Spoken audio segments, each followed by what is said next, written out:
All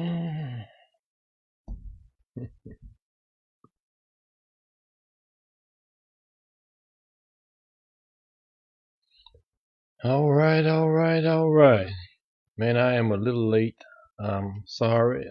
We didn't have all the fanfare and all the usual uh, video introductory video that we would usually have.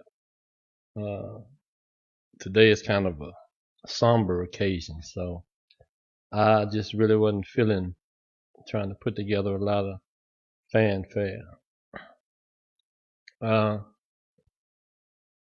and I know that you all are listening to the news. You've been watching the news. You've seen some of the things that have transpired over the last couple of days.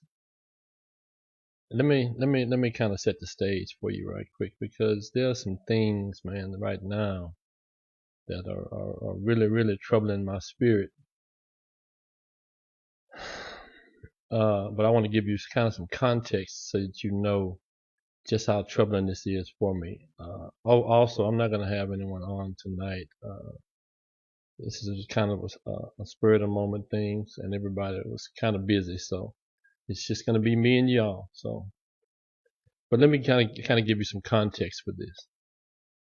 For those of you who don't know, I am an ex-convict. I spent nearly 30 years of my life in prison. And I say that because, again, I want to give you some context as to the issue that we're going to discuss today. I watched a video today of George Floyd being murdered by a police officer. Now, again, I spent almost 30 years in prison. The first 4 or 5 years of my incarceration were spent on some of the harshest prison units in TDC. I spent time on Darrington, Cofield, Retrieve, and Eastham. Clemens also. I've watched men die in front of me. I've watched men stabbed to death. I've watched men leap to their death over the run on the tier. I've watched men commit suicide in various ways. And again, I've watched men murdered in a number of ways. What I have not seen and had not seen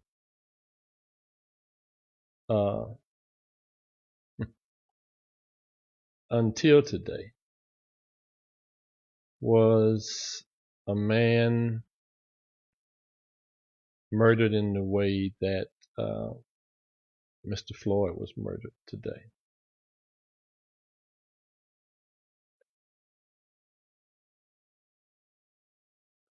Yesterday, I take that back. You know, I've shared some fearful times. There have been times while I was incarcerated that I was actually in fear for my life. There were times in prison when I actually felt helpless because of my environment, because of the violence of the violent nature of my environment. But that's prison. And you don't expect to feel comfortable or at home in prison.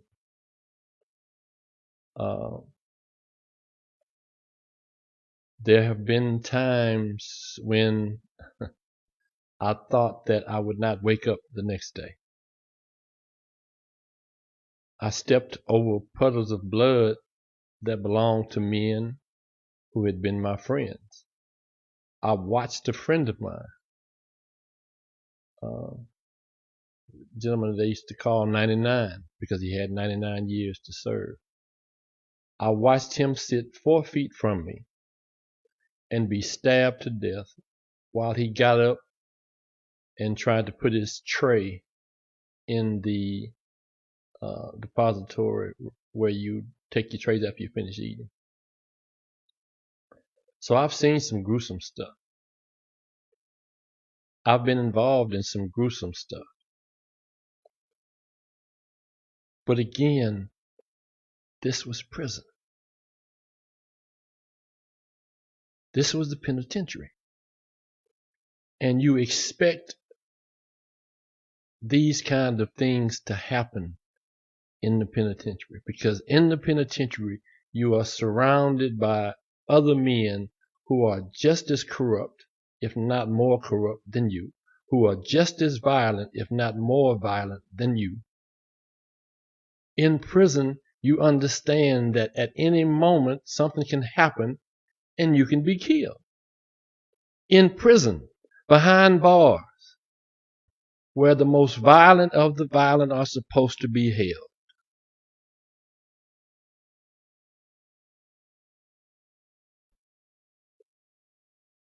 So now I find myself home after almost 30 years of incarceration for 10 years, a little over 10 years. And the same feelings and emotions that I felt while I was incarcerated have come rushing back at me in what's supposed to be a free society.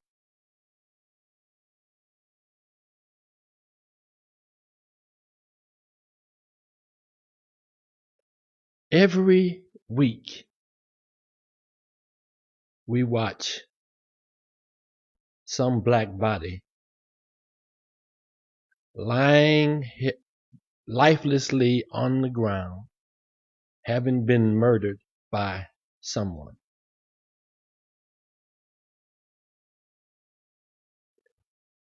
It seems like every week we find ourselves staring at an image similar to our own, lifeless, and there's someone who looks similar to us but not quite like us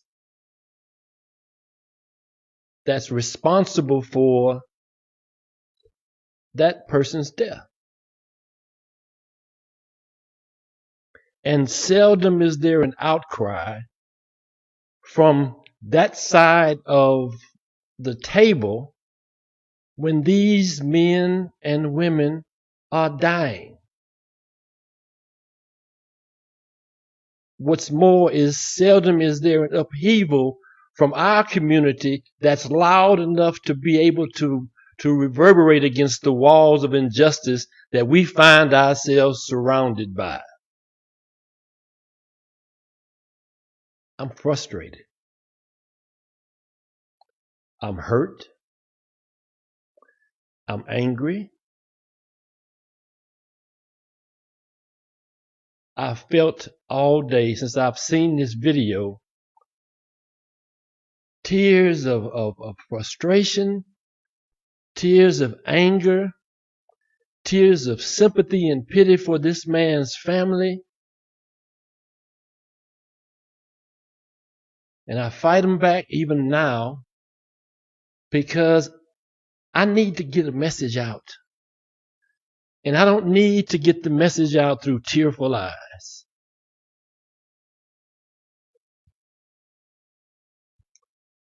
A man that I have the utmost respect for, and another good friend of mine, had a Facebook Live not long ago where they were asking the question or made the statement, what white people need to know, what black people want white people to know.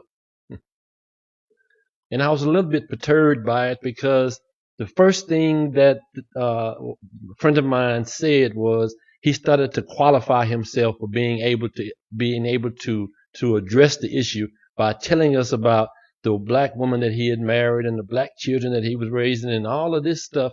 And although I respect this man, I felt slighted by him saying that and justifying his ability to be able to speak to our needs and our lives by saying that by some way, somehow by osmosis, by affiliation, by being in the proximity of other black people, gave him a deep insight on what black people go through on a daily basis. Let me help you. I love you, but let me help you. If you go into that house with that black woman as a white man, when you come out, you are still a white man. When they see you on the streets, they don't see you as a white man who is married to or dating a black woman. They see you as a white man. When I go into that same house, they see me as a black man. When I come out, they see me as a black man. When I live my life and I stand in these lines and I get pulled over by the police, they don't see me as anything other than a black man. So being in the proximity of black people will not give you the experience of living your life as a black person in a society that feels that it is fair game. We are fair game. It's open season on black men and black women.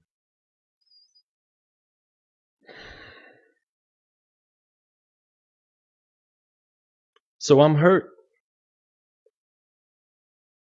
And I'm lashing out. And I mean no disrespect. I mean no harm. The brother that I'm speaking about knows that he and I are friends and I got love for you. But I think you were a little bit misguided in that. Because yesterday, a black man was accosted by the police for forgery. He supposedly was trying to pass a counterfeit bill. And when the police arrived, he put up a little bit of a struggle. But when we see the video that was shot by one of the bystanders, we see a man lying handcuffed on the ground, face down, in full control, being controlled by the officers.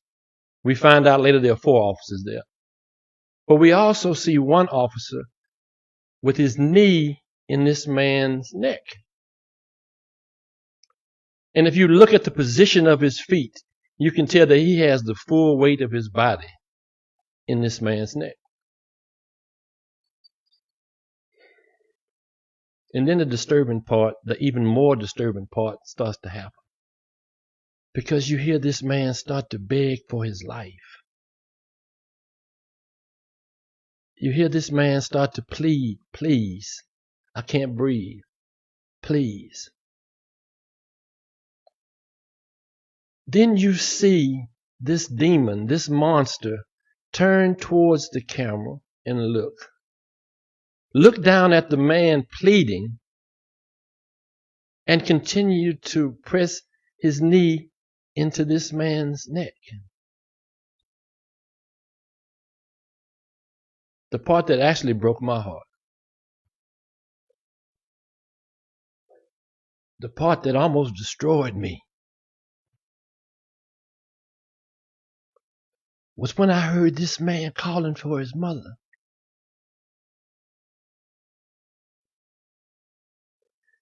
And I heard this man say, they're going to kill me.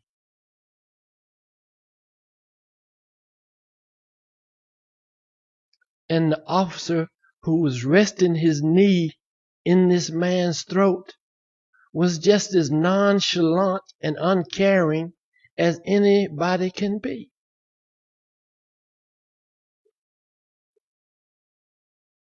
There's no other way to describe this man other than a monster. You are going to asphyxiate a man whom you have in your complete control, whose crime was trying to pass a bad bill.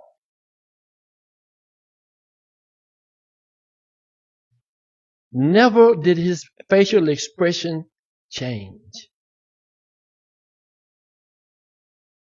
Then you find an officer standing just a few feet away from him who's keeping all of the onlookers at bay because they are pleading with these officers to do something for this man that you are killing.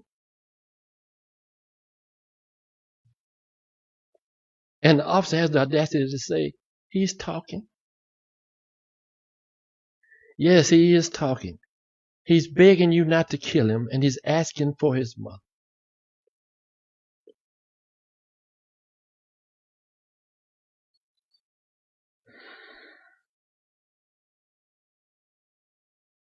The onlookers got a little anxious, and they moved a little closer to the officer. He had the audacity to reach into his belt and pull out his mace. Now you're killing a man. You're murdering a man in front of them. They move to ask you not to kill this man in front of them, and you pull out your mace to mace the people who are begging you for this man's life.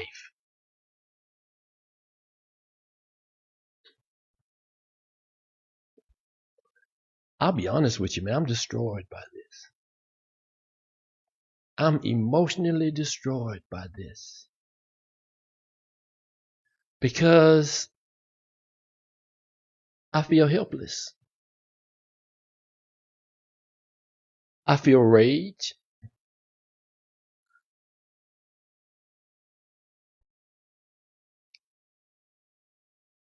But I feel a rage that's contained because I learned a long time ago that when you react to violence with violence, you'll end up becoming that which you despise. Right now, I despise those men. And the last thing I would ever want to be is one of those men. So I can't be violently angry. But there's something deep down in the pit of my soul that yearns for, I don't want to say vengeance, but that yearns for justice.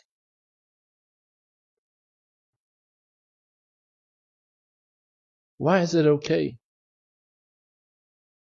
to kill me for non-capital offenses? Why is it okay to kill me for walking down the street or jogging down the street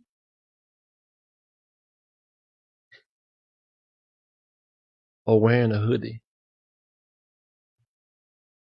or having a permit to carry a gun and notifying you that I have this permit? Why is it okay? And why is nobody screaming about this? Because had it been a white man, and I hate to say this, but I have to say this, had it been a white man on the ground with the black man's knee in his neck, begging for his life, the situation would have been completely different.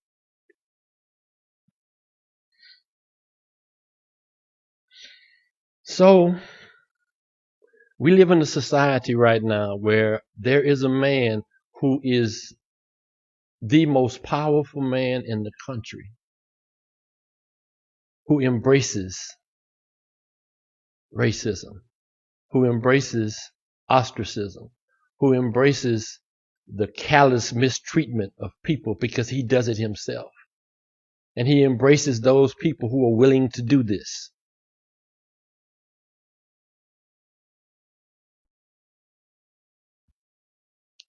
And in embracing those people, he emboldens those people to the point that they feel that, and rightly so, that they are above the law. How many times has this happened? And the perpetrator's not gone to jail. I saw today where they said they had fired the officers. But you didn't arrest them? So we should be happy with the fact that you fired the officers. But you didn't arrest them.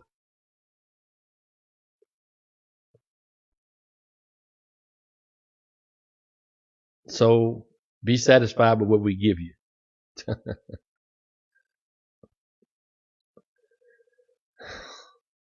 Okay. So I'm gonna round this off with this, because this is difficult for me. But again, one of my brothers, the brother that I love, Damian Jones, on his show the other day, had a few guests, and a couple of their guests said that they were withholding their vote this year. They were not going to vote for anyone because they didn't want to be forced to vote for the lesser of two evils.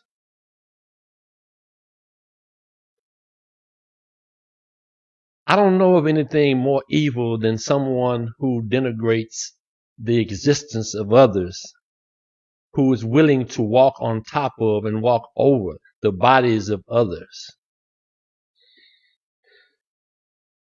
So let me help you with this, because I'm not an advocate of violence. So aside from violent uprising, I say do this.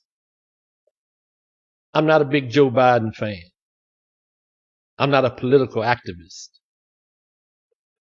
But I know that if we don't move this man out of this White House and put somebody there aside from him, we have 4 more years of this to look forward to.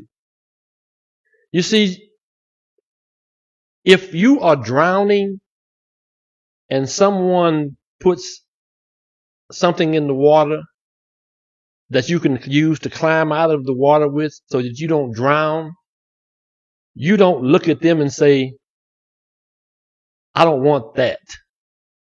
I don't need that tool to help me. I want a ladder. You use what's at your disposal at that moment to pull yourself out of that environment, that drowning. And maybe later on, if you want to be able to use something else, you have a life to use that with. But if you decide that right now the one tool that someone has offered you, you don't want because that tool hasn't earned your respect,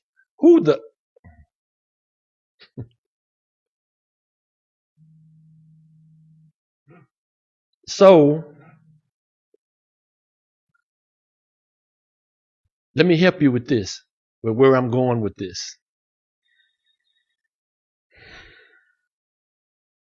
I'm not a Joe Biden fan. But if I have a choice between Joe Biden and Donald Trump, I'm not going to put my vote in my pocket and say, you know what, Trump, I'm going to give you 4 more years to embolden those people who want to massacre me in your streets. I'm going to give you 4 more years to make those who want to kill me on a regular basis, to give them the courage to do this even more often. Because if you haven't noticed, since Trump has been in office, assaults against people of color have risen to an all-time high. So for those of you who are saying that Joe Biden needs to earn your vote before you'll vote for him, then just go ahead and vote for Trump. Because it's the same thing. In the meantime, say a prayer for all of those people of color who have lost their lives at the hands of injustice since this man has been in office. This isn't a political campaign. I'm not a Trump fan. I'm not a Biden fan. But what I am is a fan of life and liberty without the threat of death around every corner. That's what I'm a fan of. And if it takes me swallowing my pride and saying, you know what, Joe, you haven't always been on the upside with the African American community. But you are a tool that I can use to eradicate the nucleus of the hatred that is permeating our society right now. You are a tool that I can use to pluck out the cancer that is eradicating our society right now. So you know what, Joe? Until another tool comes along, a better tool comes along that I can use, you got that. And if the tools that you see, the political tools that you see are not the ones to your liking, then your responsibility is to start to cultivate those tools that you can use so that when you put them in that position, you hope that they will do what you would hope they would do. But let me help you with that also. You can cultivate it. You know, mama raised us not to do wrong. Mama raised us to be good children. But when we got away from mama, we did our own thing. It's the same thing for anybody that you think you have cultivated to take on a political position in this world, in this country. Once they get in that seat, they have no obligation to do anything for you. You're going to withhold your vote because Joe Biden hadn't shown you anything? Show me one president out of the 45 who has. Grow up, people. Grow up. Anyway, I had to get that out, man, and I apologize if I offended anybody. Wasn't my intention, but I do not apologize for my words because everything that I said came from my heart. We have to stop being okay with people killing black people in the streets.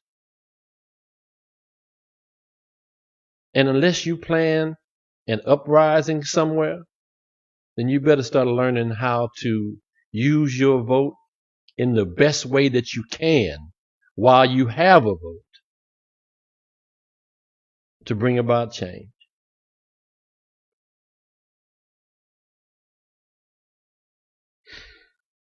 Man, God bless you. I love you. Thank y'all for showing up. Thank you for your support.